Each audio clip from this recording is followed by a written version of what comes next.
You're watching Unvaccinated Voices on UVV TV.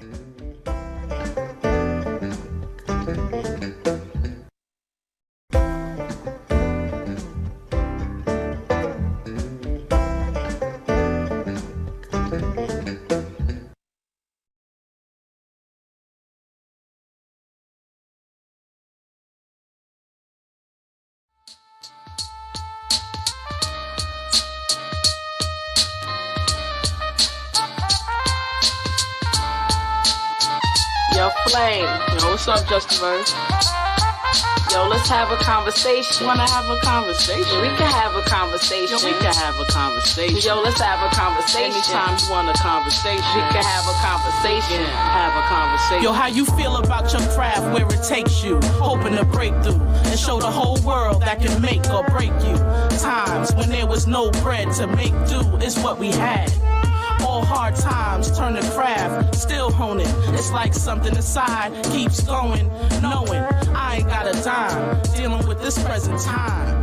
Just a verse, you feel me? How do I feel about my craft, you ask? Well, my craft is more than words, it's a verse to express me. Laced with fire to spark a flame unexpectedly, always making listeners think.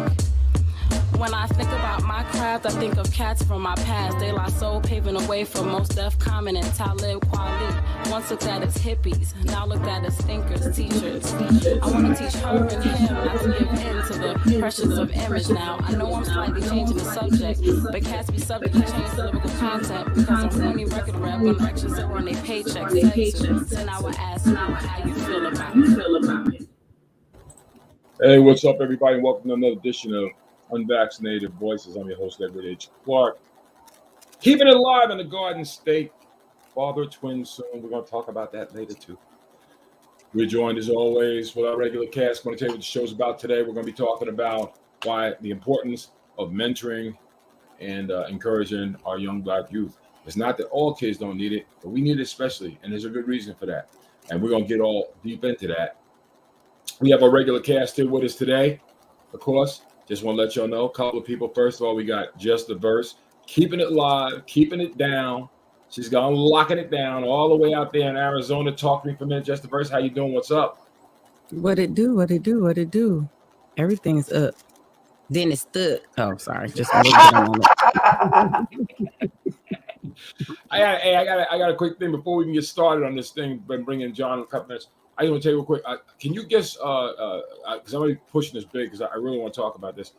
Towards the end of the show, we're going to get into it. But can you give us a little just a snippet about what tomorrow's show on Just? I didn't want to because you asked me to do a section, but I can.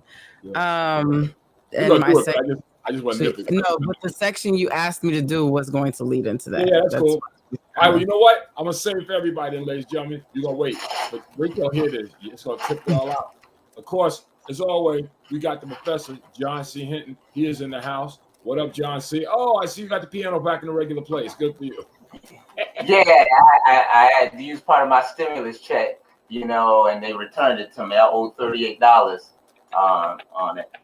Yeah. So anyway, it's good to be here and enjoying myself with my peoples here. Y'all like my lavishing spot right here. I got the fireplace, Handle your business. Yeah, Wait, John, did you paint my brother? Did you paint the house? Look. Yeah. I hold on. Yeah, I painted it. You painted it right now. Hopefully, we'll be joined a little bit later by the Queen, Karina Ford. It's not bad. Hey, it ain't bad to be. Look at this. It's not bad being on Section 8. That ain't bad at all, brother. I ain't lying. Section 8. See, you one of the people that the conservatives talking about when Black people is just taking advantage of Section 8 and welfare. You ought to be ashamed of yourself. Make me want to be a Republican. I'm sorry, did I use foul language? Ladies and gentlemen, the Queen, Karina Ford, hopefully she'll be joining. She's on assignment right now. Got some things going on, but she got something when she comes back to the forefront that's going to make it worth your while. Today's show, like I said, the importance of mentoring and encouraging our young Black youth. And to get us started, what we're going to do is we're going to start with Brother John C. Hinton. He is going to, because a lot of people think y'all know, but you don't know until you've been properly enlightened.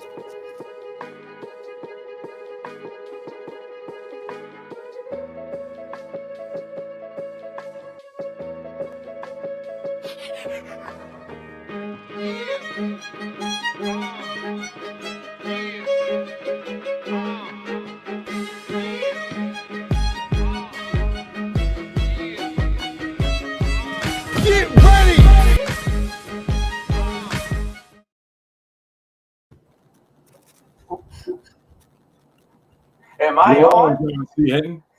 You Where can't is see my me. face? You can't see me? No, now I we can just see always, you. man trying to shut me up. The man can't shut me up. Power to the people. Nah, seriously, the conversation we had earlier, we was discussing the love and care and self-support of our young Black children, boys and girls. If you think about what they go through in life and what we're still going through between white supremacy, the inequality in our school system and social justice, we need to support our young Black children. I work in the school system. And I was so deeply into the political part of the whole thing with Trump and Biden and Democrat and Republican and who's right and this and that. And even though all of those things is of importance, voting rights, activism, speaking out, what's equally important, and I had this conversation with Justa first, is how do we impact our children? They can't vote, you know, but what you can show them is love, care, self-support, to be able to look at Black child in the eyes and say, you are, like Jesse Jackson used to say, somebody. You are of importance. I see my young Black sisters, young ladies that come in, the 7th grade and 8th graders, and you should see the look on their face when I say these words to them. Make way. We got some young, up and coming Black queens coming up in here. And they got the hair done. And I said, are we going to school or to an Essence Festival? Y'all is doing y'all thing. Don't put that hoodie over your head. Show your true self. Show your pride, your afro, your curls, your dreads. Everything about Black culture has been distorted or told that we were less moral, we are inferior, that we can't handle we can't handle anything that deals with this because we don't have the mental capacity. A lot of us grew up drinking the Kool-Aid, growing up rooting for John Wayne, laughing at the jokes on Sanford and Son. I don't think now is as funny when I hear Esther being called a gorilla, or when I hear how ugly Esther is just because of her features. But this was something that was promiscuous in the Black community. And white folks ate it up. But once it leaves that Black community and it becomes into the global context, you don't see other corporations allowing other people to be disrespecting their women, whether you're Jewish or any other nationality, only in our culture. So what do our young Black brothers and sisters look up to? They look up to those people that are educators, that are entertainers, or that are landlords or neighbors or bus drivers, anybody that can sit up there and say, you are somebody, you have worth. Be proud of your dark skin. I do not allow any child of color in my school to be disrespected. When I hear a child calling her a female this or that, I pull them aside. And I say, this is what white people used to say about us. The games, hit the nigga baby, in an entertainment field is also as guilty. Because we were either portrayed as sympathetic individuals or buffoons or minstrels like Amos and Andy, or taking care of white people's homes. So when I grew up looking at television, like most people of color, I grew up looking through it through a white America lens. And now I'm a grown man, and I try to reach all of my young Black women, Black young girls and young boys through my lens. And what is important to me is to let them know that they have worth, they are somebody, that do not go into that self-hatred and be viewed as a menace to society or a threat. You have worth, and that's what we're talking about tonight. Uplifting our young children and letting them know every second of their life that they have worth and they are somebody and where they came from. Yeah, that's one of those things.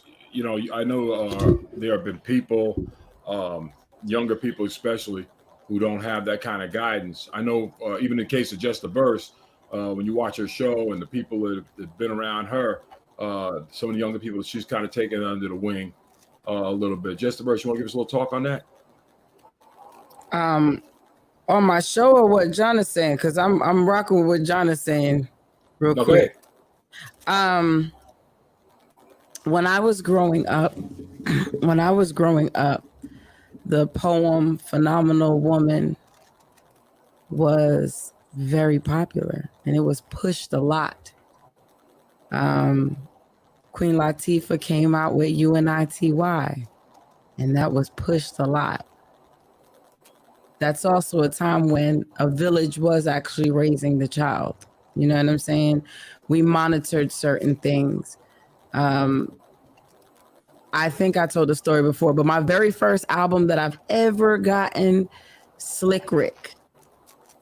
And I got it for a children's story. To this day, that's on my playlist. I listen to it today. Like, that's my favorite hip hop song of all time. Like, he's one of the greatest storytellers in rap ever to do it. Well, we like, party, cause trouble. We started because I'll get through the whole song. I'm trying. But my dad, we were somewhere and I saw the album and my dad got me the album.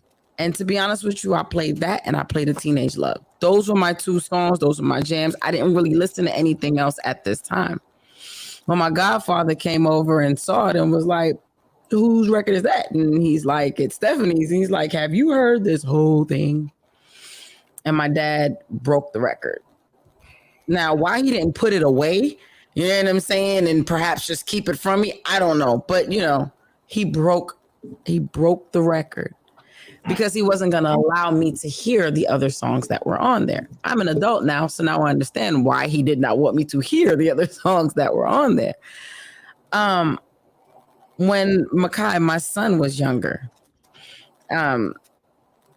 he wasn't allowed to listen to certain things. Matter of fact, we lived on the Disney radio station on Sirius XM. It was just XM at the time. We lived on Radio Disney. Like, I could tell you all about Hannah Montana. I got the Cheetah Girls on lock. Like, I got all of this stuff that I should not know as a 41, almost 42-year-old woman. At the time, I was an adult, but I'm telling you, I could get down with all of that because that's what he needed to listen to. He didn't need to. You understand? I was watching all of that. Jack and Cody, I was watching the shows, and I was, what? Okay. And we go, excuse me, side note. Steve came out about this whole Blues Clues when he left us and everything, and that hurt me probably more than it hurt Makai. And that joke was really bothering me because I was like, bro, you said you went to college, like you just left us, and now you want to come back all these years later. You know what I'm saying? I remember what happened. For y'all that don't remember, it's because he wanted to start a music career, and he had one little single, and ain't nothing happened with it. But I digress. Anyway, Makai wasn't allowed to listen to certain things. You know what I'm saying? These days, it's funny when the artists themselves say, my children don't listen to this. Like Cardi says, I don't let my daughter hear anything that I listen to.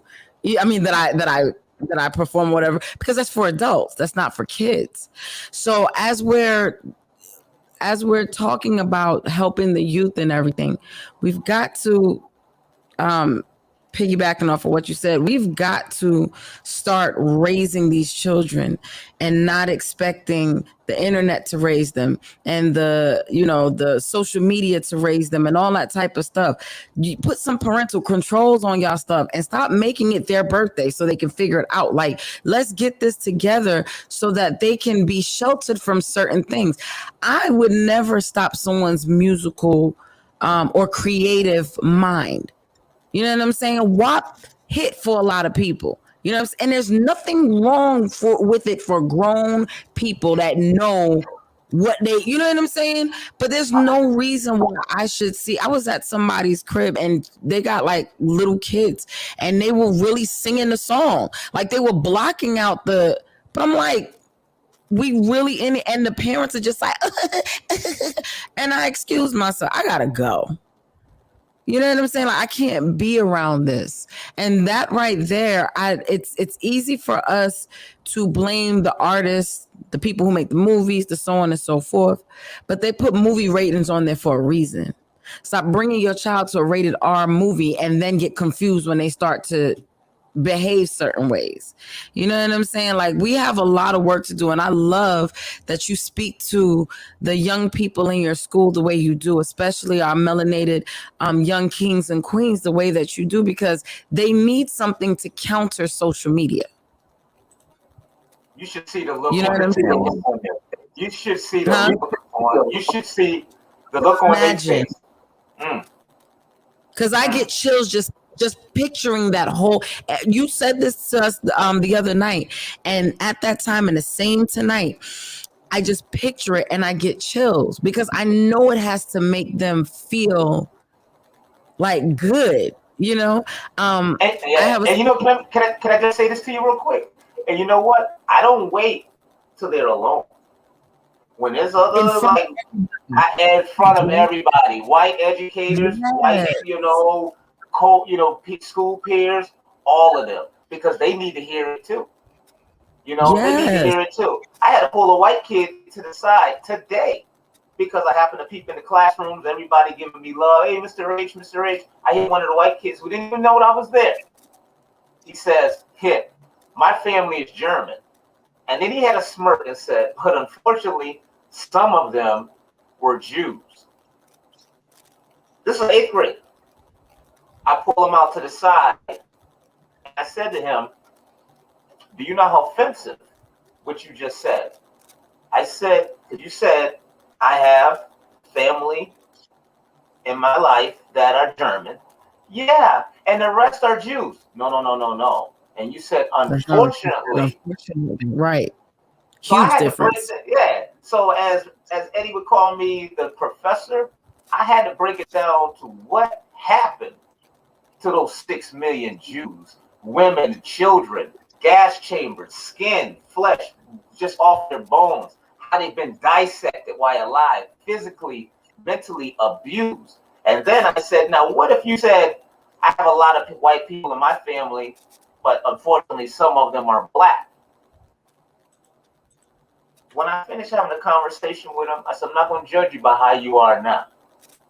Because while you listening to me, that's telling me right then and there, you are deeply sorry for it.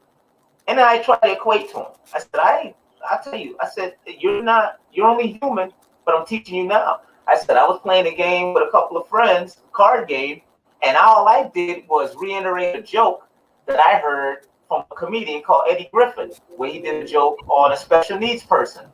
And I'm the only one laughing. Why?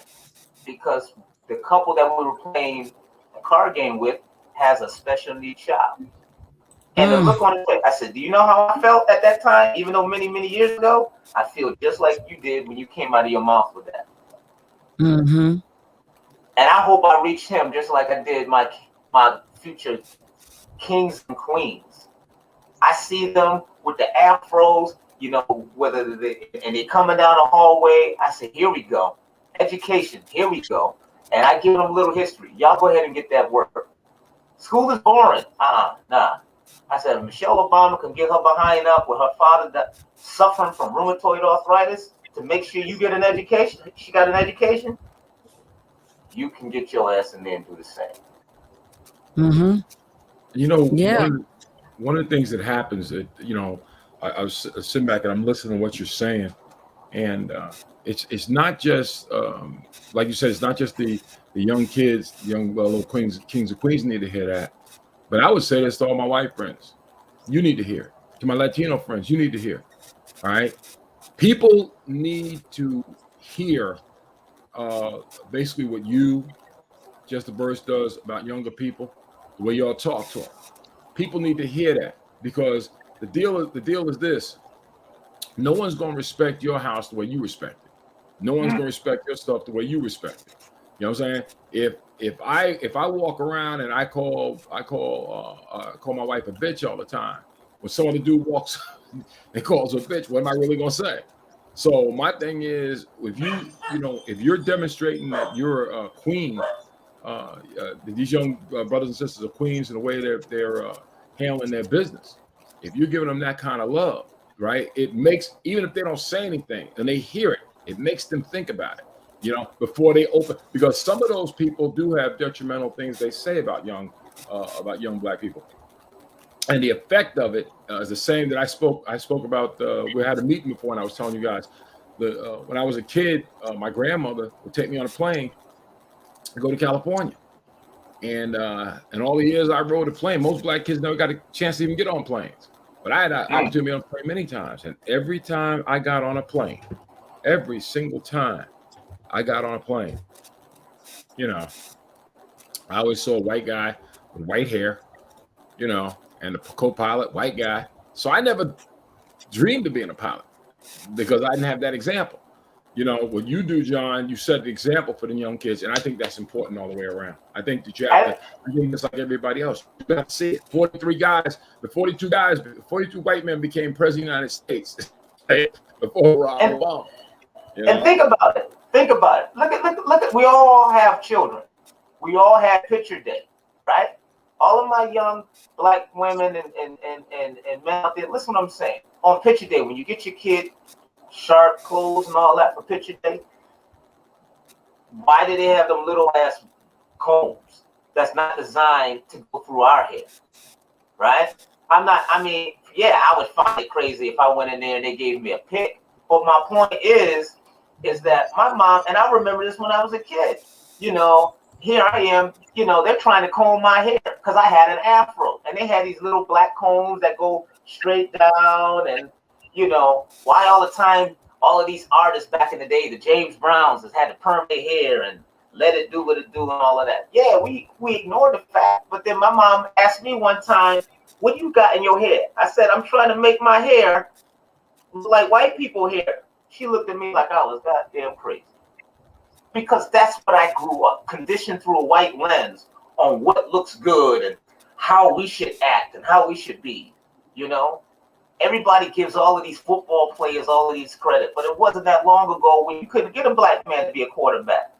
As soon as he came into the NFL, receiver or running back, because they didn't think we had this, So, yeah, I really appreciate you, Steph, because, you're right. We have to nurture our children to the best of our capabilities. And I just say this real quick. At one point in my life as a comedian, I always said I want to be in Hollywood, reach 100 and something thousand people. But I said, if I could reach that same amount of people and them kids to let them know there's somebody, I will have a bigger impact on this planet than somebody seeing me touring with Dave Chappelle or whatever. Because at the end of the day, they're going to say, yeah, that's a great concert and move on. But a sister who's been told that she could be a queen, that she can be anything she want to be, that her hair ain't nappy, it's rich, that her skin ain't black, it shines, that her melanated, that the boys, put your pants up. Look me in the eyes when I'm talking to you. This is why education is important to you. You don't want to be one of the people on the street.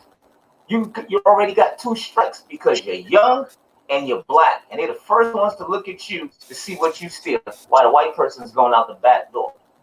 And stop scratching where they don't. Back door, front door. Yeah, that's true. That's true. Front door.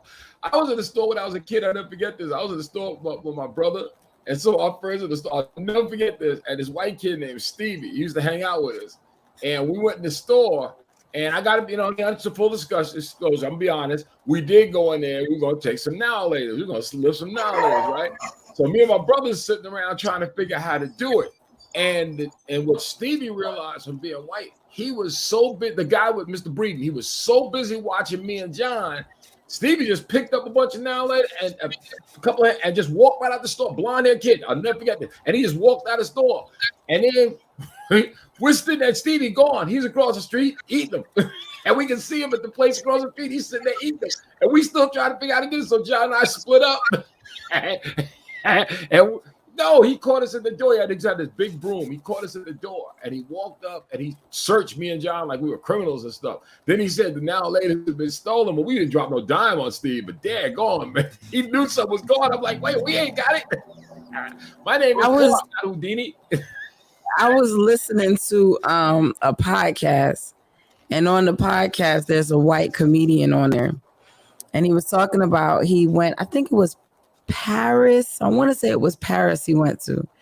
Anyway, something happened and he ended up making an appointment to get his wife this expensive purse that you can only make appointments for. You know what I'm saying? So they go to the place, they go upstairs. The guy shows him the bag. He's like, whatever. There's a whole back and forth, whatever. And they're told that, you know, they'll meet him. He said he'll meet him downstairs. So the white comedian goes downstairs. Nobody really talks to him. So he didn't understand that he was supposed to go to the counter, pay for it, and then they would give him the stuff on the way out. So he just is walking out and they hand him the bag with the purse, the expensive purse, and he hasn't paid anything. And he walked out and he was like, babe, did you take care of me? She's like, no, I thought you took care of it. And they managed to get all the way out of the store and no one questioned anything. Now him, because he is an honest person, went back inside. He said he was tempted to walk away, but he went back inside and paid for it. But he managed. They never even second guessed anything because it's a white man, you know? And all of this and the hair talk and everything, it does lead into what we're going to be talking about tomorrow. But my thing for today, and I guess you can call it a just a thought, we'll throw it in there. I'm encouraging us to learn, just love you. Okay. And I'm going to be specific with this. Let's go ahead and definitely. Because before you get specific, because we're halfway through the hour right now, right? I want to take a second just to let everybody know we're going to run a quick thing because this is going to be an in-depth conversation, and this is something I really want to tag on. It's a big deal to me. So what I want to do real quick, I want to throw up our sponsors. Yo, fact of it, you know what? Today I'm going to do something different. Just a verse. Would you please talk to the folks about the importance of supporting Black business?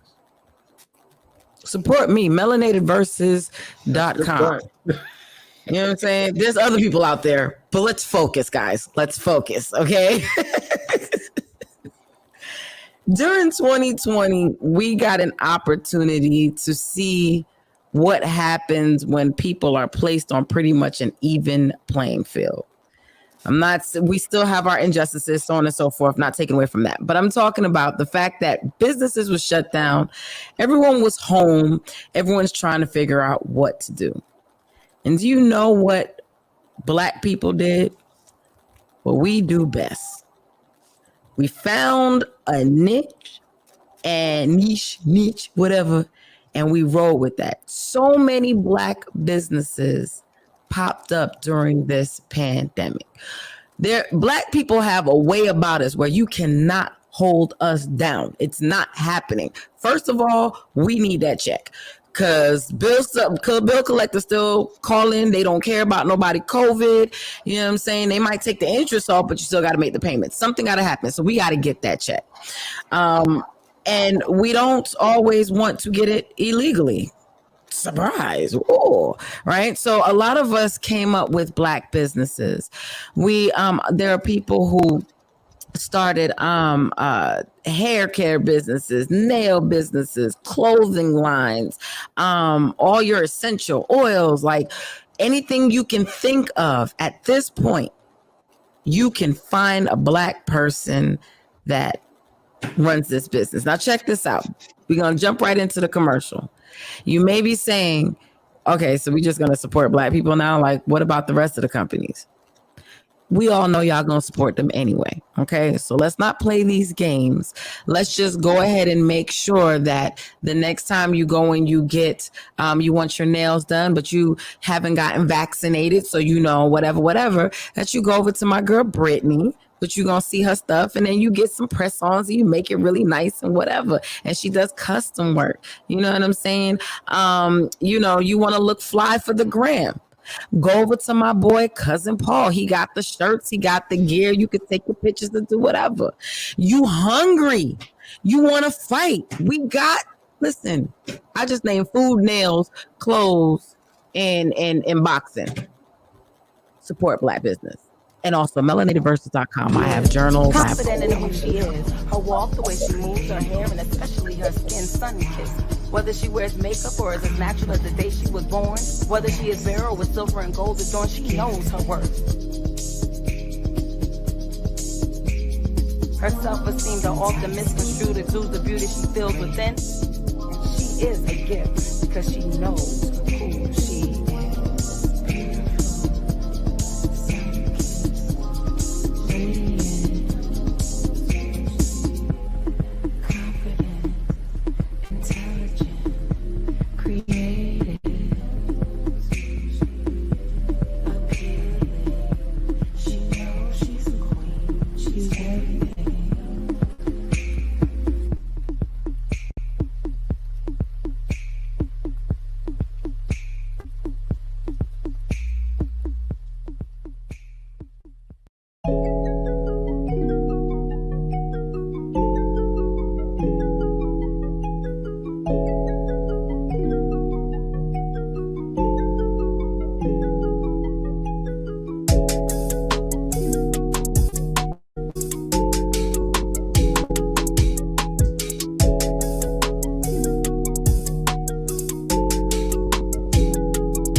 Simple. It is that simple to actually get your stuff. That's right. Cousin Paul.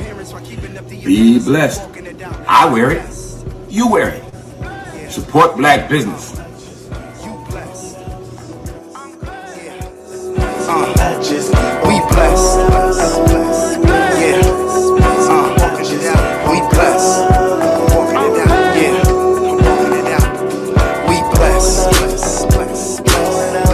Yeah. I'm blessed. Yeah. Walking it out. We blessed. Yeah. Alright, I'm Cousin Paul, CUZZINPAUL. I just want to be America's favorite cousin. I love everybody. We blessed. Blessperiod.com. What are you waiting for?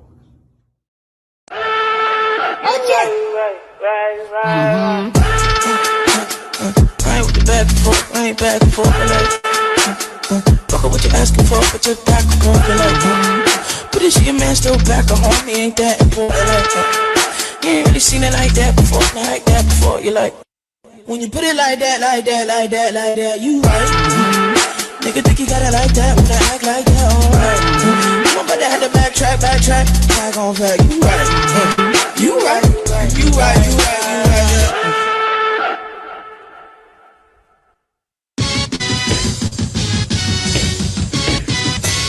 Download Blue Boy Boxing Club app for free at the App Store or Google Play. What's up, people? What it be? You know, Edward H. Clark here, host of Unvaccinated Voices. Guys, I'm here at Rochester's, of course, on Juneteenth. Happy Juneteenth, everybody out there right now. Edge Rochester's getting ready to enjoy myself a fantastic meal. Rochester's located at 130 North White Horse Pike, Lawnside, New Jersey. You guys know what to do. The number's 856-547-7427. The service is good. Got all kinds of food here. We're going to do all right for ourselves right about now. Bottom line is that food that'll stick to your ribs. We have beef ribs, pork ribs. You know, everything we do, we cook with love. So the pork ribs, the beef ribs, the fish is as fresh as we can get it. The seafood is as pristine from the waters it comes from. We pay attention to detail to everything. The vegetables are all vegan, so there's no meat products. So even the vegetarian, the vegan can find something to eat on our menu because we understand the importance of people's diets and their palates and wanting to be able to show concern and not take their choices and selections lightly. And one of the things that people absolutely love about here is the desserts. Talk to me about the variety of desserts and how it brings you back home. We have, we have a new pineapple upside down cake. We do a peach cobbler and an apple cobbler that you would swear your grandma made. We do a really nice chocolate crunch cake, which is something new. We do a chocolate mousse. I have an in-house baker who gave us some mousse and some chocolate cookies, so we just came up with something simple. And bread pudding, vanilla bean sauce. A little bit of just, we don't do a lot, but what we do, we try to do well. We try to do as best we can. Go crazy. You guys know the deal. Y'all know I'm not lying to you. I wouldn't tell you to come down here unless the place is on point. Just look how fast the service is. That's fast service. That's what I'm talking about. I ain't been in 2 seconds. Fast service. This is Rochester's Barbecue and Grill, 130 White Horse Pike North in Lawnside, New Jersey. We're located next to the ShopRite in the shopping center. Rochester's. Let us cook for you so you can be a guest at your own party.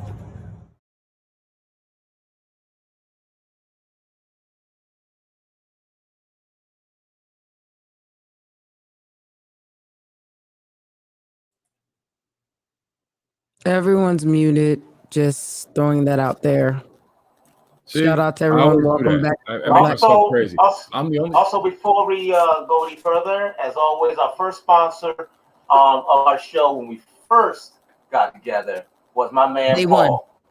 Paul's Pullout Radio. Okay, if you go right now and you go to Paul's Pullout Radio, Paul will install it, pull it in. If you're trying to get your music on, but you're like, you know what? I don't want to put it in now. You can put it in or pull it out the tip. Paul's Pullout. And I'm telling you right now, if you act right now, Paul got the gift bag for you. Let me tell you what you get in Paul's gift bag.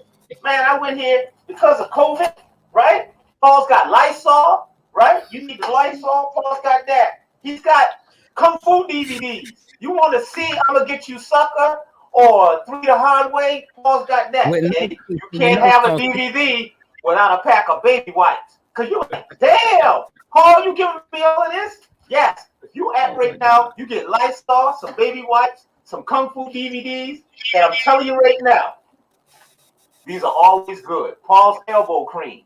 So if you're over there, don't be on your knees. Paul say, get on your elbows with Paul's elbow cream. Okay? Don't walk around with ashy elbows no more. Act now. That's 155-5555.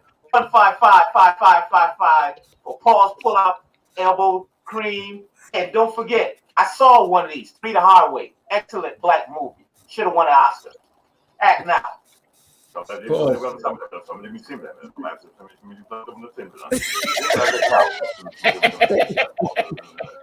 Now act now. Paul's Pullout. That you pull it in the tip. Paul's Pullout Radio, ladies and gentlemen. You gotta love it. It's like Jack sat live up in his feet. Hey, I want to apologize for one thing. We had a thing with the press on nails. You folks missed that one, but we're gonna run that one back towards the end of the show. Y'all can check it out because I know a lot of you ladies want to figure out how to get that information. And one of the last ones you saw, of course, was Mr. Vincent Rochester. Next week, we'll be going for the next 3 weeks, and Mr. Vincent Rochester, we're gonna 3 shows we're gonna be putting in, and one's gonna be a one-on-one interview with Vincent Rochester, Rochester's Restaurant in historic Lawnside, New Jersey. So make sure y'all check that out. This brother's he's real, he's uncut, he's uncensored, and he can get raw. But the realism of, if you want to ever thought about opening up business, particularly black business, this is the brother y'all need to talk to, because the man know what he's talking about. But y'all check that out for next week. Let's talk about moving on about loving ourselves. Just the verse gonna give us just a thought about loving yourself. Okay. I don't get no intro. It's okay. Whatever. I don't need no intro. Everything that happened before this moment was the intro to me, is basically what you're saying. Okay, thank you. Appreciate it. Okay. So focus. Yes, talking about loving yourself. So the first thing I'm going to do is go ahead and give you guys a definition that I think many of you may need. Okay, so cultural appropriation. The unacknowledged or inappropriate adoption of the customs, practices, ideas, etc. of one people or society by members of another, and typically more dominant people or society. When I say love you, I'm not just talking to my queens and my kings. I'm talking to my other people of color, and I'm also talking to my melanin deficient. Loving yourself is something that you need to do consciously, on purpose, intentionally, every day. I have so many flaws about myself, but I think that my flaws are dope. And when I adjust them and they're no longer flaws, then they're even doper. I love myself enough not to want to change who I am. Now, for my melanin deficient brothers and sisters, I'm specifically talking about, you know what y'all do. I'm not about to sit here and pander to y'all and act like you don't know what you do. You ain't never seen Nan corn roll in your head until, you know what I'm saying? Like, we're not going to play these games. It's okay. And I'm one of the few black people that will tell you this. It's okay to love your whiteness. You don't have to love the culture of what your people did to other people, specifically my people. But it would be selfish of me to tell someone to hate themselves because they don't have melanin. Love yourself. Love the skin that you're in. Love the texture of your hair. Love what you can do and what you can't do. And you are allowed to admire another group without trying to take over what makes them them. To my people of color, to my melanated kings and queens, I specifically want you to love yourselves. And tomorrow on my show, we're going to be talking about loving your hair, the hair journey. This episode is going to be something pretty cool because it's not what you think. It's not us just talking about this and, white people don't know nothing. No, we're here to educate. We're talking about just our journeys, why we are the way we are when it comes to our hair. Teach you about shrinkage. Y'all keep thinking we don't have hair. Trust and believe. You may see a small afro. Tell them to tug on it a little bit. We tell you why black women have attitudes. I'll give you a hint. It's called a hot comb. Go through it and you'll understand. Okay. We get our attitudes early. Okay. But loving you, loving your hair, loving that with black people, it defies gravity. Loving and this is not just for girls, it's for boys too. As a matter of fact, when you watch my episode tomorrow, I did the poem that I have for my children's book for the girls. But right now, before we get back to the panel, I'm going to go ahead and read the one for the boys because I believe in us just loving our hair, okay? And for the boys, we have one called Crown Me King. And it says, crown me king because my hair can do anything. It defies gravity and can grow as wide as my imaginings. High top fade or low cut waves. I can turn it into braids. Maybe I'll even lock it someday. Parts on the side like it's 1995 or a huge afro like it's 1969. And because my roots are so strong, my hair grows thick and long. But even if it's all gone, my melanin crown will shine on. And that right there is Crown Me King, which will be released next month, along with My Hair is My Crown. And this is just a way to get us started from a young age, learning to love who we are in our natural state. And just as a little disclosure, for all of my weave wearing sisters, wig wearing sisters, braid wearing sisters, we don't hate on you at all. Matter of fact, we give people a clearer understanding that just because I got this weave does not mean I'm bald headed underneath here. Okay, we got some things to talk about. So I encourage you guys to tune in. But this right here ties into everything. And you can bring the panel back. This right here ties into everything. Just learning to love yourself from a young age. I've said before, when Makai was in my stomach, I spoke to him all the time and told him how dope he was. Like, I needed him to understand you are dope. You know what I'm saying? And to this day, he know what it is. He can't tell him nothing. I want to ask you something. In my 65 years on this earth, I got to be honest. I don't know about you, John, but that's the first time I think I've ever heard any black person ever say to white people, learn to love your whiteness. You know, not the culture that fostered, this, whatever's going on right now. But you know what? The more I think about it, you're 100% right. You know, how can you claim to be? Louis Farrakhan said something I'll never forget. This was back in the 1970s. He said that the first people on this earth were black. He said essentially everything sprang from the wellspring that is Africa. Therefore, that makes black people the parents of the earth. And you should set an example. Parents don't tell their children to hate themselves. You know what I'm saying? So I mean, that was very profound. I've never heard a black person say that before, ever. You know? Yeah. And I hear it now.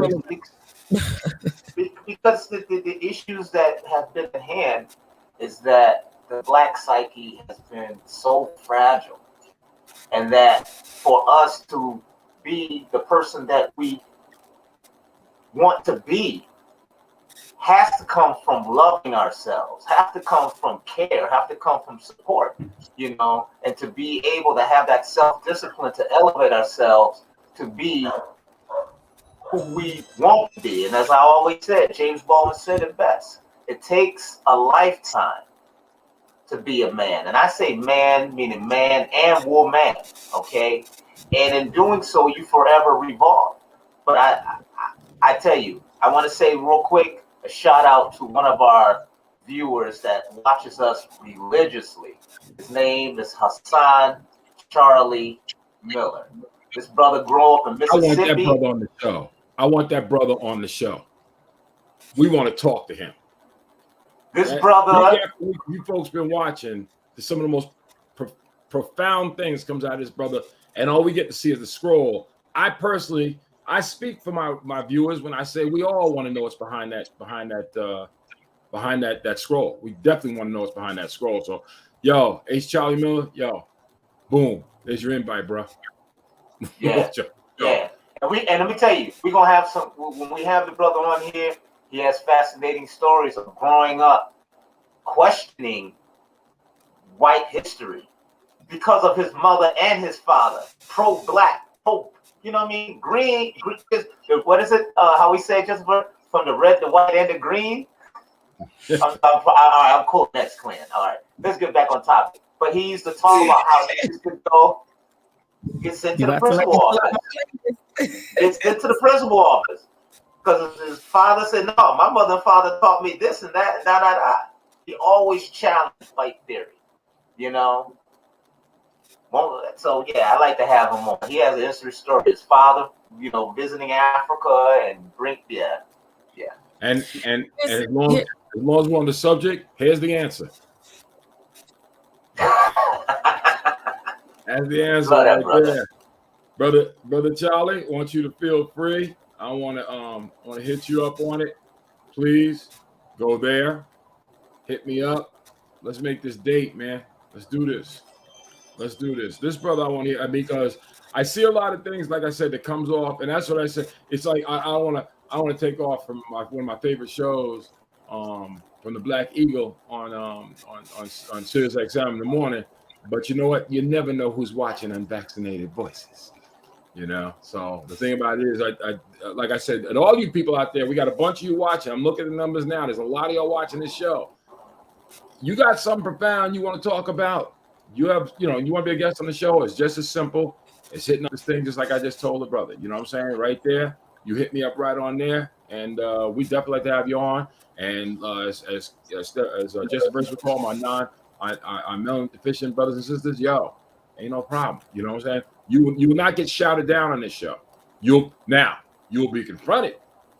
All right, and we'll have a conversation, because we're not gonna let you just walk up and talk crazy.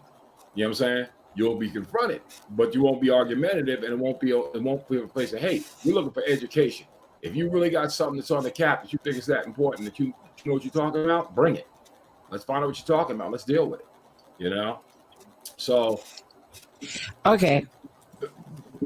Bring it. Everybody bring it. But I want to get back to what we were talking about. Because I want a big reason why the thought came to me to stop acting like white people are not supposed to love themselves is because I think about my brother and sister that'll be entering the world in a few months, right? If they grow up, okay, my mother had low self-esteem for many years. She's just now coming out of it. I was always told that I'm just like my mom.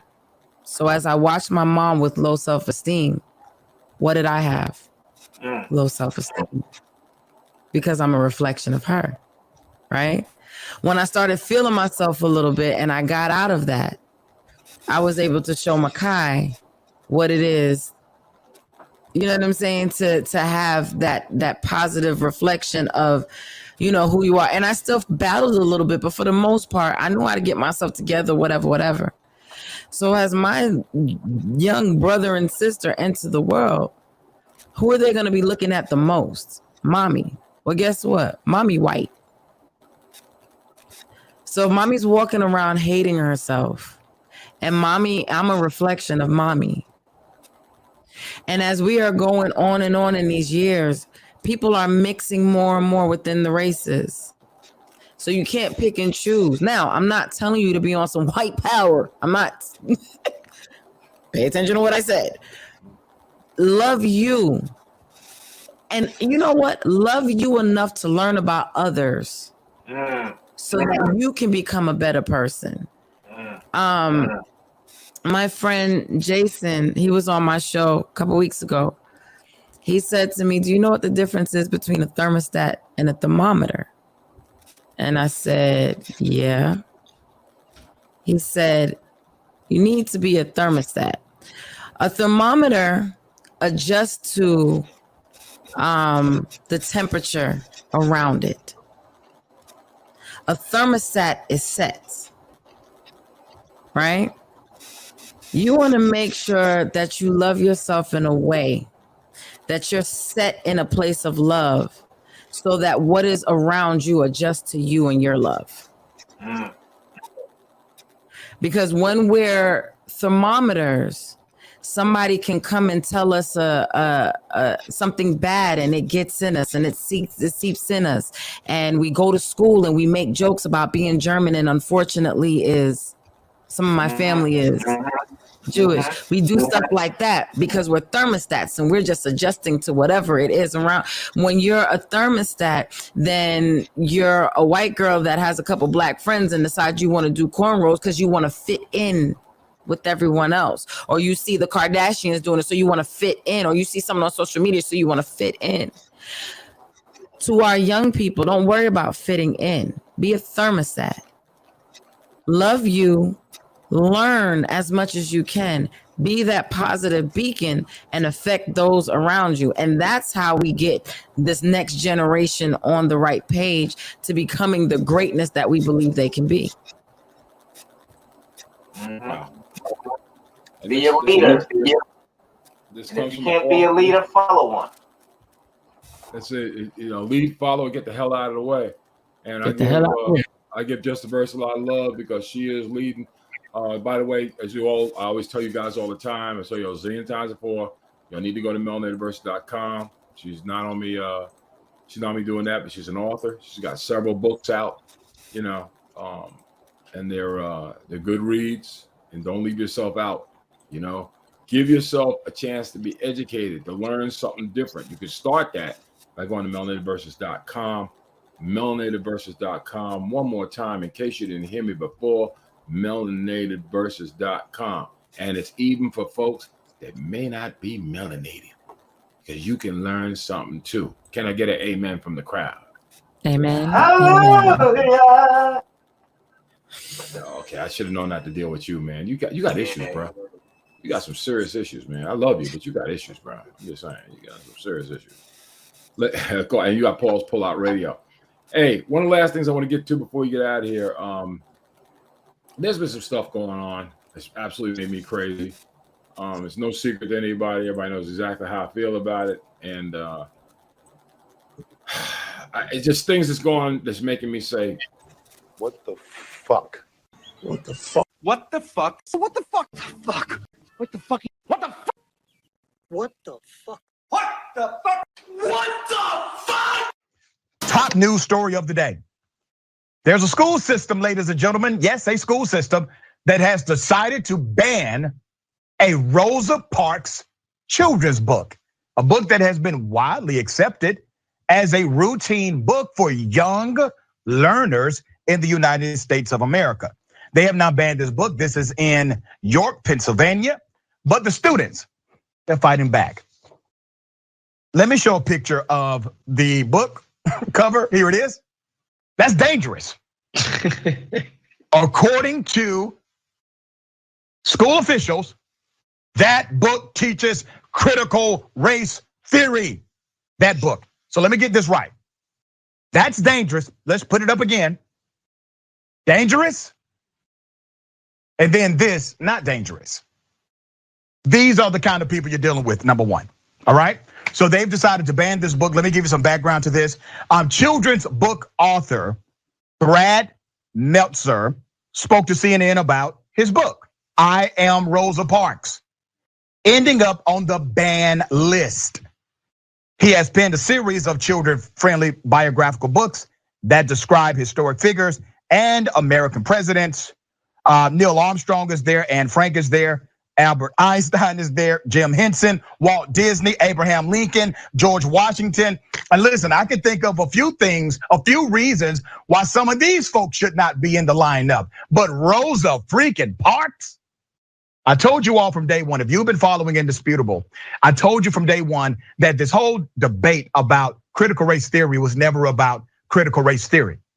The phraseology CRT is not even in the context of these laws that are being passed around the United States of America. The issue was to create a pretext to have a context to eliminate books and curriculum study like what you're seeing today. They want to ban a book, children's book about Rosa Parks, okay? That is the idea. The ban initially occurred last October when the all-white school board banned books that surround race, social justice, and history. There's a school teacher who works in the district. She's been there for more than 20 years. She said, and I quote, "There are teachers looking over their shoulders, wondering if someone's going to be at their door, darkening their door. saying you said something or you mentioned something or used something that you were not supposed to use. Curriculum police is real. During the virtual meeting, school officials stated it has frozen. Now watch the trick here. Frozen the use of the materials so it could vet them. This is a damn children's book. It takes about maybe a few minutes to read. It has taken these people over a year to get to this. Remember, this is the book. No one has read that in over a year. They're still vetting that book. Okay. So they're saying it hasn't banned them. However, the vetting process began close to a year ago and the school board upheld prohibiting the materials, which means it will last beyond a year. When the author spoke about this on CNN, he said, and I quote, "They can learn empathy and compassionate kindness." That's what the book portrays. That's what the book says. They can call it a freeze, but when kids can't get these books, it's a ban. And these kids can't get the story of Rosa Parks. Once again, I told you so. CRT pretext to create the context to eliminate books that deal with social and racial diversity in America. Rosa Louise Macaulay Parks, born February 4th, 1913, died October 24th, 2005. She was an African-American activist and civil rights woman, best known for her pivotal role in the Montgomery bus boycott. In December 1st of 1955, Montgomery, Alabama, Parks, Montgomery, Alabama, Parks rejected bus driver James F. Blake's order for her to move because the first 4 seats in the front of the bus was reserved for white people, and she would have to move in the back. Homegirl been working all day, her feet were hurting, and she wasn't feeling that, so she did not move. She was arrested. Now, fortunately, considering what we were talking about, she's lucky she was still alive after that. So she was lucky they didn't do a Sandra Bland to her, just mysteriously get her in jail and never be heard from again. There's a problem in this country that's persistent, and it seems like no matter how far we go, it just terminally gets worse. We started out, people now say, well, everything that's happening now is because of Barack Obama. Because if Barack Obama became president, they just all went crazy. No, they've been going crazy for quite a while. You know what I'm saying? Since 1600s, they've been going crazy. But the fact of the matter is, a book about a woman who stood up for her rights to be able to sit on a bus in a country that says liberty and justice for all, in a country that says land of the free and the home of the brave. She was denied her freedom, her rights to sit on a bus. By the way, she didn't get on for free. She had to pay for it like everybody else. But while white folks were comfortable sitting up front in seats they weren't using, they crammed all the black people in the back. This is wrong in every sense of the word, but the idea that they call it critical race theory simply because of the fact that they don't want white kids to feel guilty about what their ancestors, and in fact, some of those people who are rejecting this book are doing today. Your thoughts, people? Well, my book isn't going to make it. I know that. The ones that made that decision, they don't have any empathy, they don't have any compassion, and they definitely don't have any kindness. So this is nothing new. And they do have a lot of racism. Yeah, this is nothing new. To some it's surprising because it's 2021. But I mean, you got people storming the Capitol that 2 black people was lynched at coming back from World War I in 1718. Nobody don't talk about that. So listen, we got a long way to go. But yeah, I'm not surprised. It surprises people in 2021 because they saw Emmett Till, then they ain't really see nothing for real. Then they saw Rodney King, then they ain't really see nothing for real. And then all of a sudden you got back to back. And what they're not understanding a lot of times is that we still saw it. it may not have been on video for you. You may not have had a picture in a newspaper. You may not have had a video that recorded it all during these times, but it's not like Emmett Till and then it just jumped to Rodney King. No, there's a whole lot. This happens all the time. I've had to deprogram myself in terms of naturally just getting antsy and agitated when I see police officers, knowing I haven't done anything wrong. My plates are good, my license good. I don't have anything going on. I had to consciously say, whenever I see police officers, I'm going about my business like they don't exist. And that's how I have to consciously do that. But unfortunately, something like this is surprising to many people because it hasn't been in their face. And up until now, people haven't really been white people, for the most part, haven't really been curious about what's going on. Now there's more awareness. So now you'll have a lot more people speak out, you know, even some of those that never really thought about it before. It's not like it's at the forefront of their mind because it's in their faces. Now there's a lot of people, I'm sure there's a lot of people that watch this show every week just trying to learn a little something new, you know what I'm saying? Figure out what the other side is thinking about. Like, how are you guys seeing this versus what I'm seeing? But something like this, it's sad because who knows if they're ever going to get to a school where they have a Mr. H that tells them that you're great. You know what I'm saying? Who knows if they're ever going to get that opportunity to have that teacher? You are in a county, in a district that thinks like this in elementary school. I can only imagine it gets worse as the grades go up. You know, and that's scary to think about for all of those kids around there. And how many times have we had conversations where, you know, a lot of this generation, they don't know their history. So a lot of these 20-somethings and 30-somethings don't know Black history. So they're not really teaching their kids. They're expecting the internet to teach them, or not all, but there's a lot. I have history teachers that I converse with every day in our school. And every day I enlighten them, you know, a little bit at a time of what was done to us, what was omitted from history. And even the conversation I had one of my young, one of the Black children in my class, one of the young girls, she says to me, Mr. H, how do you know so much about history? What do you like about history?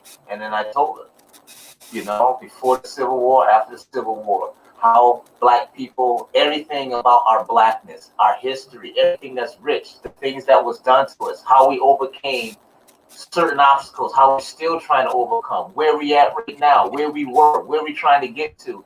And she was so fascinated. But I'll never forget this. She says, my mom does that. My mom teaches me a lot about Black history. So when I started telling her different Black inventors and so forth, as they're listening to me, you know, I got these kids here, and that gives me reason to get up every single minute. And even like you said, our non-melanated boys and girls there, they gravitate to me because I talk to them in a way where I reach them and let them know a little something too. You know, they're not their fathers and their mothers and fathers is not their grandmothers and grandfathers. You know, Dr. King was preaching to 90% white people in this country. So you see how scary it is, the more diverse it is, and it's inevitable. You can't stop people from nothing. No, I'm serious. It's inevitable. 2043, baby. It's not, yeah, right. It's not getting any better because the other part of my what the fuck, without a doubt, has to be the fact that the news came out 6 hours ago that the ones promising negotiations for sweeping bipartisan police reform are broken down, and Democrats will now call upon other options. Cory Booker finally says he's had enough of the nonsense, and Tim Scott, everybody's favorite Republican Black senator from South Carolina, did his job.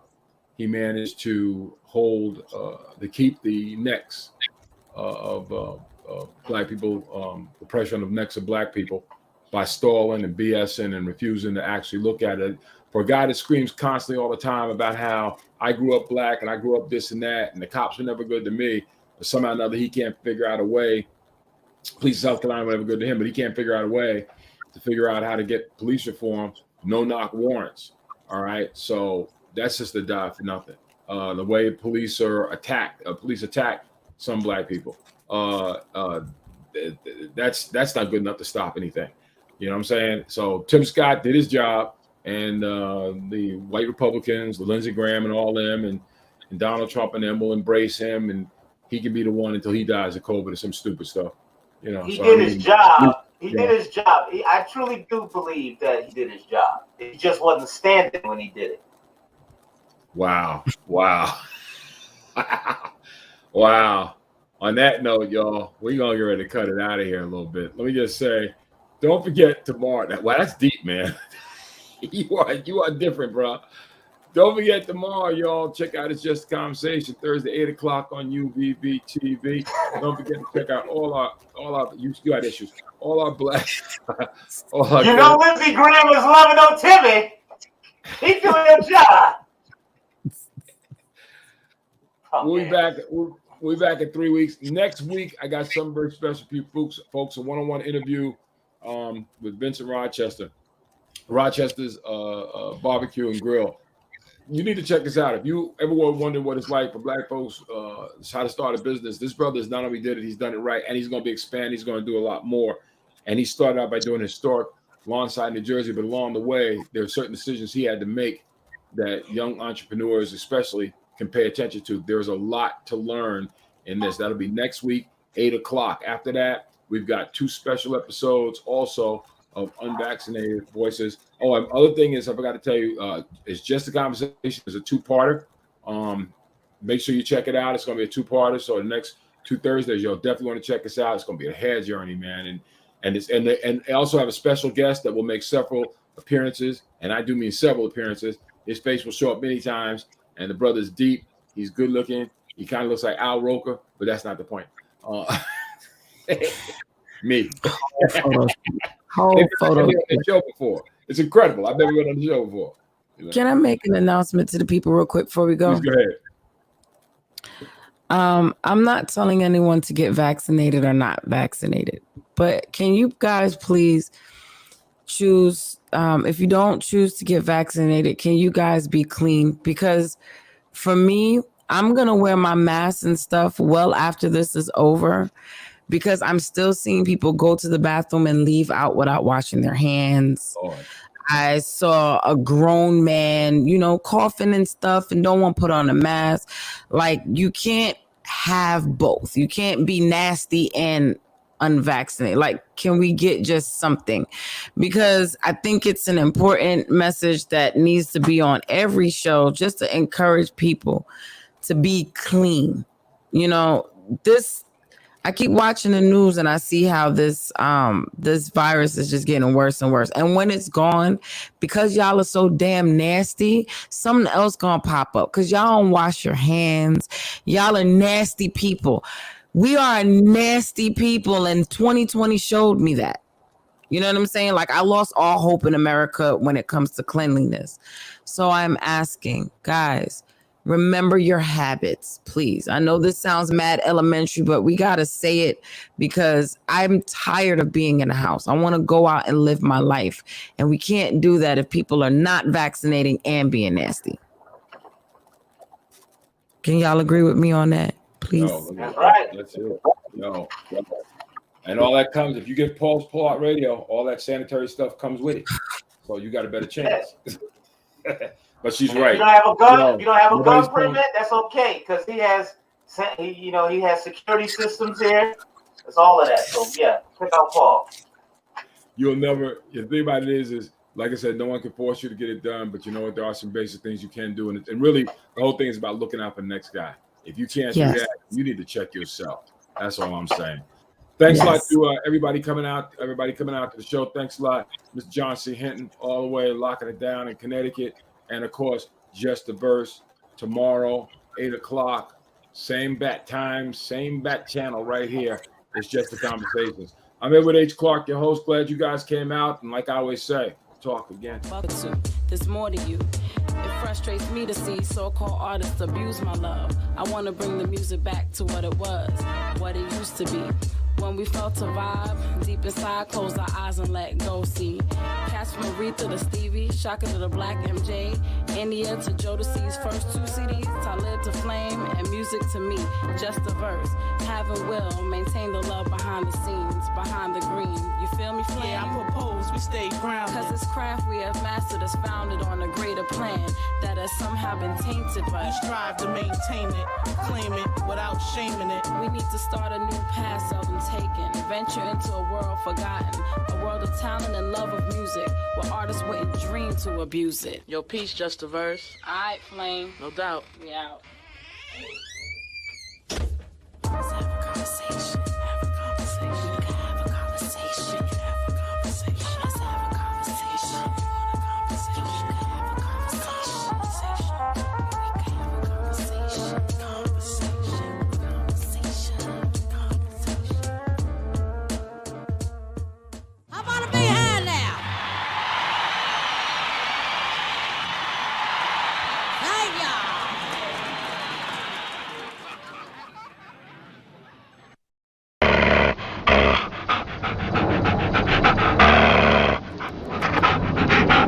And if you don't know, now you know.